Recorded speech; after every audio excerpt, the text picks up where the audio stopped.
mga guys, pangawil tayo.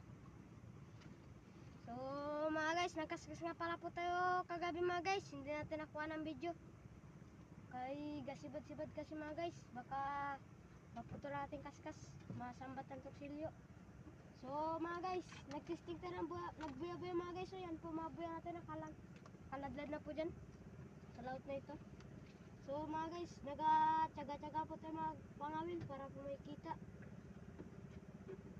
mga guys.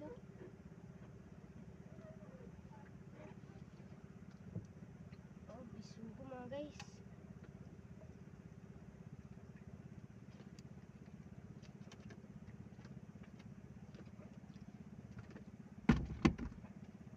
So mga guys, kung madaanan nyo nga pala po ang video namin ito mga guys, huwag nyo naman pong kalimutan mag-subscribe, likes, comments, share sa mga kaibigan.